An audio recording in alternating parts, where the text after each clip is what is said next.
this edition of RPP News. An airfield deal lands, Gunnamatta is a washout, and our artists shine this weekend. Hello, I'm Catie Sharp. Welcome to the latest edition of RPP News, bringing you stories from across Frankston and the Mornington Peninsula.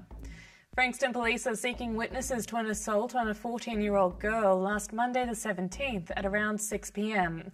Investigators have been told that the victim was walking on her own on William Street, Frankston, outside the George Petland Botanic Gardens, when she was unlawfully grabbed by a man.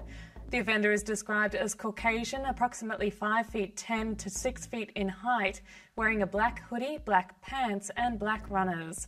There is no known CCTV at the location of the assault. If anybody witnessed the incident or saw a male matching the description at the time of the offence, please contact Crime Stoppers.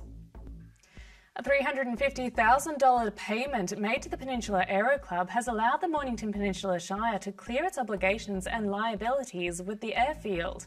Shire CEO John Baker has explained that a Section 173 agreement signed with the airfield operators back in 2002 had defined Shire responsibilities around the airfield facility. Those responsibilities are now waived, and despite criticism of the deal by some members of the community, John Baker says it is a good long-term outcome for the Shire. All things considered, we believe that was very good value for ratepayers to remove ourselves in this way. The council now has no ongoing liabilities as far as this is concerned. The recent heavy rains have had an impact on local beaches, with Bogues Rocks at Gunnamatta Beach closed for swimming and surfing for at least the next 10 days. Melbourne Water's Eastern Sewage Treatment Plant has not been able to treat sewage to its usual standard due to accumulated water and flooding. This means Melbourne Water has had to discharge a combination of recycled water and secondary treated effluent at Gunnamatta Beach.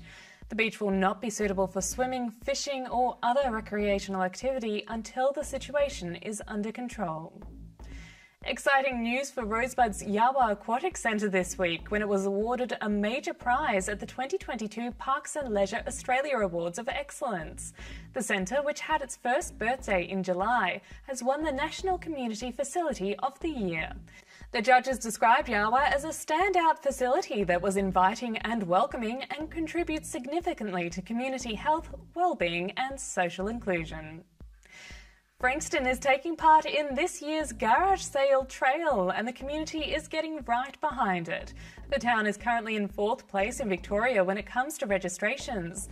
Across 2 weekends in November, you can register your garage sale as part of the Garage Sale Trail and gain access to marketing materials and promotion, trail tips, and even touch-free PayPal QR code payments.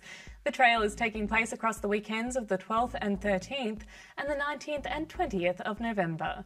The more garage sales registered, the bigger the crowds.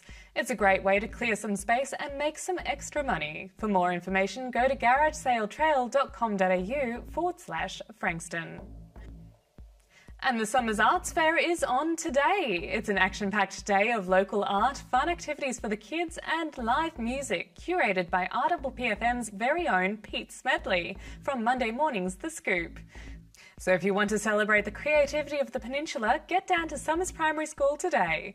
But that's not all. Mount Eliza North Primary School is hosting the Mount Eliza Art and Design Show today, showcasing work by local painters, photographers, sculptors and jewellers. This has been a major art event since 1978. Get to both shows and see all the creative talent the peninsula has to offer. After the break, we have this week's weather report.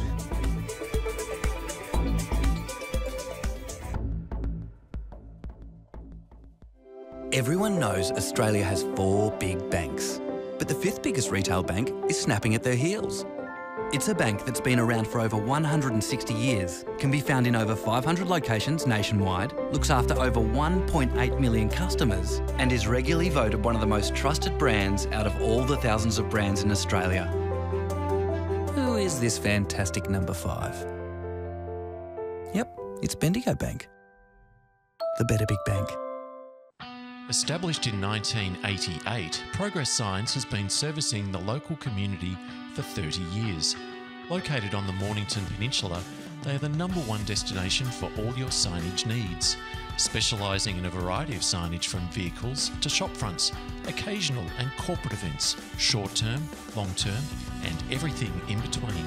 If it's signs you need, be it large or small, Progress Signs is the place to call.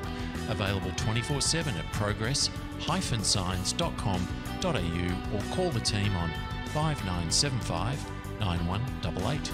Thinking signs? Think Progress Signs, a station sponsor.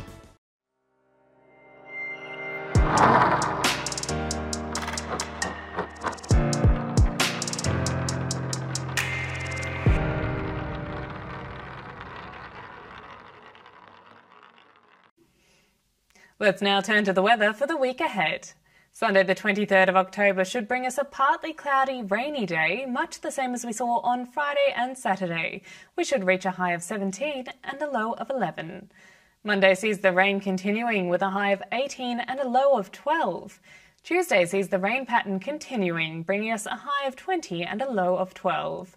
Wednesday the 26th of October should see the rain easing somewhat with a high of 17 and a low of 12. Thursday brings slightly less rain with a high of 17 and a low of 9. Friday brings us much the same, expect a high of 18 and a low of 10. And finally, Saturday sees another wet day with a high of 17 and a low of 8. Well, that's all for now. Nicola will be back with more weekend weather updates next weekend. And now to our surf guru Muzz with this week's surf report. It's Muzz back here with this week's Mornington Peninsula Surf Report. Hopefully you got in the water last couple of days. If you did at Gunnedah, I'd probably just keep a bit of an eye on your health and monitor on it, because the E. coli count is extreme due to the flooding that happened up in Melbourne late last week. It's overloaded all the sewage systems, so literally they're pumping out poo out of Gunnedah, so the beach will be closed as of today for probably about 10 days. So if you surfed Gunnedah yesterday, I know there was a lot. I had a look and there was probably 50-60 people scattered along the beach surfing. Just monitor your health and just make sure you're okay. So fortunately and unfortunately, looks like there'll be some beach breaks on their way this week, but probably Tuesday being the week of the day with a proper northeasterly day.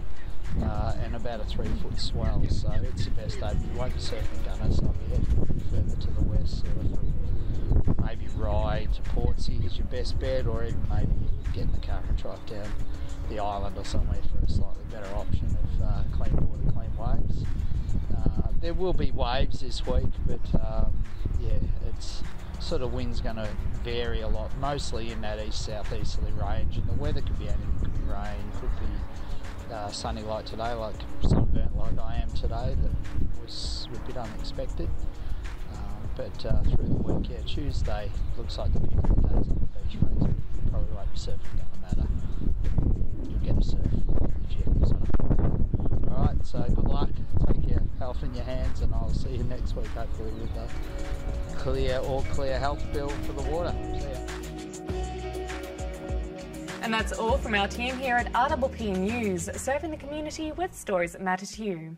Keep watching and do tell your friends. Bringing you the news from coast to coast across Frankston and the Mornington Peninsula, I'm Catie Sharp.